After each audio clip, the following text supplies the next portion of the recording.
பண்பாட்டு பதிவுகளை பதிவு செய்ய, பேச, நிகழ்வுகளை நடத்த மருதம் என்ற ஒரு அமைப்பு உண்டு. அதை செயலாற்ற ரவிகார்த்திகேயன் என்ற செயலாற்றல் மிக்க ஒரு தோழன் உண்டு. அதே போலவே மல்லர் கம்பத்தில் இளைய சக்திகளை கொண்டு சாதனை செய்யும் உலகதுரையன் என்ற ஒரு கிழவன் இன்னும் சாதித்துக் கொண்டிருக்கிறார். எளிய ஜனங்களின் அவல வாழ்வை அன்றைக்கு தந்தவன் இதயவேந்தன், இன்றைக்கோ முத்துராசா குமார். தொல்லியல் ஆய்வுகளில் ஐயா வீரராகவனும் அம்மா மங்கையும் காடு மலை ஏறி கண்டு சொன்னவை அதிகம். இன்றைக்கோ முனைவர் ரமேஷ் அந்த தொடரோட்டத்தில் தம் மாணவர்களோடு ஓடிக்கொண்டிருக்கிறார். எப்படி பார்த்தாலும் மாணவன் ஒரு தகவல் அவர் கொடுத்து விடுவார். பத்திரிகையாளர் செங்குட்டுவன், இமான் போன்றோரின் பங்களிப்பும் இந்த விஷயத்தில் அளவிற்கரியது. உண்மையில் நம் மாவட்ட நடமாடும் களஞ்சியம் என்று ஒருவர் உண்டு. அவர் பெயர் இரா ராமமூர்த்தி. வானத்து கீழ் உள்ள எதை பற்றியும் அவருடன் விவாதிக்கலாம். நீங்கள் எதை பற்றி வேணாலும் சலிக்காமல் அவர் பேசுவார். அப்படி எங்களுக்கெல்லாம் அவர்தான் களஞ்சியம், அவர்தான் ஆசான். ஆன்மீகத்தில் சங்கரமட பெரியவர், இலக்கியத்தில் ஜெயகாந்தன், சிவசங்கரி, அரசியலில் செஞ்சியார், மரியாதைக்குரிய சண்முகோடையார், கேபிபி என தொடங்கி இன்றைக்கு மாண்புமிகு முனைவர் பொன்முடி அவர்களின் வழியாக ஐயா பொன் கௌதமி சிகாமணி, ரவிக்குமார் போன்றவர்கள், பிறகு மக்கள் தொண்டர் ஜனகராஜ் போன்றவர்களாக புதிய சக்திகள் மக்கள் சேவையில் தங்களை இணைத்திருக்கிறார்கள். இந்த நூல் எதை சொல்கிறது என்றால், அந்த காலம் இந்த காலம் இரண்டு காலத்தையும் சேர்த்து சமகாலத்துக்கு சொல்கிறது. அதைத்தான் நான் இங்கே குறிப்பிடுகிறேன். பல்லவர், சோழர், பாண்டியரின் ஆட்சி எச்சங்கள் பல கல்வெட்டுகளை நமக்கு காண கிடைக்கின்றன. 1980 85 வரைக்கும் நம்ம இளங்கலை விழுப்புரம் அரசு கலைக்கல்லூரி முடித்தால் பிஜி படிக்க, முதுகலை படிக்க போக முடியாது. இன்றைக்கு ஜனகராஜ் பிஎஸ்சி, நானும் ரவிகார்த்தியெல்லாம் பிகாம் தான். அன்றைக்கு முதுகலை கல்வி இல்லை. நம்ம முனைவரே அண்ணாமலை பல்கலைக்கழகத்தில் படித்தவர். இன்றைக்கு என்ன நடக்கிறது? பல்கலைக்கழகத்தின் ஒரு கிளை ஒன்று முதுகலை கற்க அரசு கல்லூரியில் இருக்கின்றது. இன்ஜினியரிங் காலேஜ் வந்துவிட்டது, மருத்துவக் கல்லூரி வந்துவிட்டது, சட்டக்கல்லூரி வந்துவிட்டது.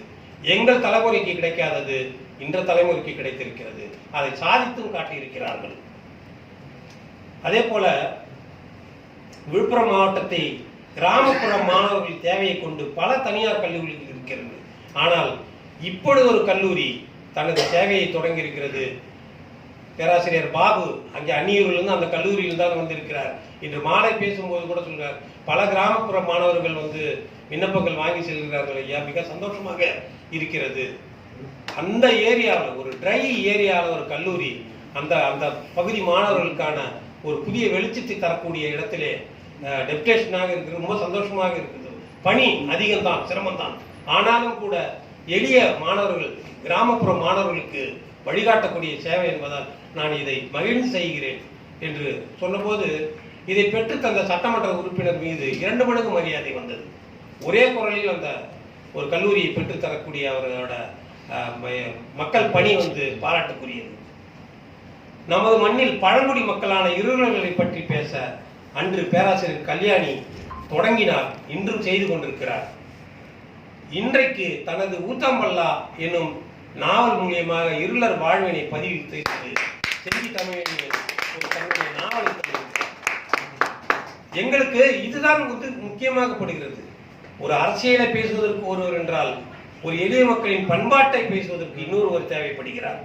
அன்றைக்கு பள்ளிகள் கூரை வேய்ந்த பள்ளிகளாகவும் நாட்டு ஓடுகள் வேய்ந்த பள்ளிகளாகவும் இருந்தது. இன்றைக்கோ மாதிரி பள்ளிகளின் தலைமை ஆசிரியர் சாட்சியாக இருக்கிறார். அவர்கிட்ட கேட்டா புதிய கதைகளை எல்லாம் செந்தில் வேலன் கேட்டா அவர் ஒரு 3 மணி நேரம் பேசுவார். மாதிரி பள்ளி எப்படி இருக்கு, இதெல்லாம் எங்களுக்கு கிடைக்காத வாய்ப்பு. ஓட்டு பள்ளியை பத்தி பேசணும்னா ஜெயச்சந்திரன் ஒரு 3 மணி நேரம் பேச முடியும். அந்த காலத்துல அவ்வளவுதான் கிடைச்சது, அதில் நாங்க பண்ணோம். இன்னைக்கு பல்வேறு மாற்றங்கள், இந்த மாற்றங்களை தான் இந்த நூல் பதிவு செய்கிறது. புத்தம் சொல்ல எத்தனையோ அமைப்புகள் உண்டு. இன்றைக்கு சமணத்தை பற்றி பேசுகிறது இந்த நூல் பல்வேறு இடங்களில். பெஞ்சல் புயல் தனது வெள்ளத்தால் பல அட்டூழியங்களை செய்தாலும் பம்பையாட்டுக்கு மற்றும் நவமணிகளை தந்தது. அதுவும் பேராசிரியர் ரமேஷ் கைகளில் அந்த மாணவர்கள் மூலியமாக அந்த நவமணிகள் தந்து புதிய வரலாற்றை நமக்கு கற்பித்தது. தாய்தெய்வ வழிபாடு இந்த மாவட்டத்தின் பல்வேறு பகுதிகளில் மிக முக்கியமானது. மேல்மலையனூர், தும்பூர், இப்படி இந்த தாய் தெய்வ வழிபாடு குறித்து மிக விரிவான கட்டுரை ஒன்றை ரவி கார்த்திகேயன் இதிலே இந்த நூலில் பதிவு செய்திருக்கிறார்.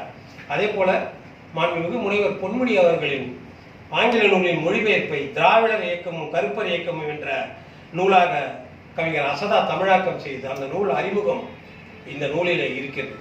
இதை எதற்காக குறிப்பிடுகின்றார்?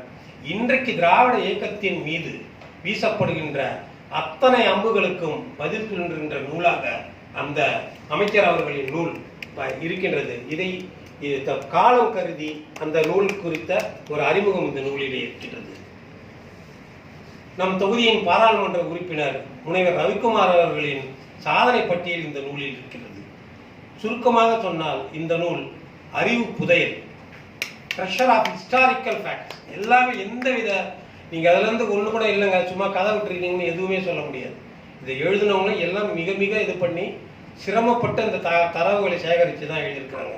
குறிப்பாக இது போட்டித் தேர்வு மாணவர்களுக்கு உதவுகிற நூல். இன்றைக்கு 100 ரூபாய் கிடைக்கிறது. இந்த நூலை வாங்கி நீங்கள் படித்தீங்கன்னா குறைஞ்சது 60% மார்க் உங்களுக்கு இந்த புத்தகத்திலே இருந்தது. அத்தனை விவரங்களும் இதில் இருக்கு. அந்த டிஎன்பிஎஸ்சி எக்ஸாமுக்கோ இல்லை வேற யாருக்கோ நீங்கள் ப்ரிப்பேர் பண்ணுறதுக்கு இது இதுவாக இருக்கும். எங்களுக்கு இந்த இதயவேந்தன் இல்லாத குறைய என்சிபிடி முருகேசன் தான் எங்களுக்கு நீக்கிட்டு இருக்காரு. வாமா மின்னல் மாதிரி ஒரு நாளைக்கு சிதம்பரத்தில் இருக்கிறாரு, ஒரு நாள் சென்னையில் இருக்கிறாரு. ஆனால் செயல் புயல்னா முருகேசன் தான். இந்த பல்வேறு பெருமைகளும் சிறப்புகளும் கொண்ட இந்த மாவட்ட களஞ்சியம் பெருமைக்குரியவர்கள் இந்த அவையில் இந்த அரங்கத்திலே இன்று வெளியிடப்படுகிறது, உங்கள் முன் விற்பனைக்கு வைக்கப்பட்டிருக்கிறது. இந்த நூலிலே எந்த பெருமிதங்கள் இருந்தாலும் அது நாங்கள் கொடுத்த சிரமத்தை எல்லாம் தாண்டி நூலாக்கிய பெருமை தோழர் ஜெயச்சந்திரன், ஐயப்பன், என்ஜிபிஎச் தோழர் துர்கா, முருகேசன் போன்றவர்களை சாரும். இதை தாண்டி உங்கள் கண்களில் குறைகள் பட்டால் அது எனக்கும் ரவிகார்த்திகேயனுக்கும் நாங்கள் தான் பொறுப்பேற்க வேண்டும்.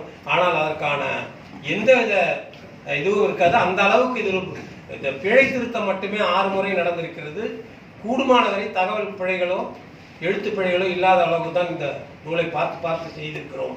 அப்படியும் ஏதாவது இருந்தாலும் அதை தயவு செய்து எங்களுக்கு தெரிவித்தால் அடுத்து வர பிரதிகளில் அடுத்து வர பதிப்புகளில் அதை திருத்திக் கொள்வோம். இந்த வாய்ப்புக்கு நன்றி. இந்த நூலை எல்லோரும் வாங்க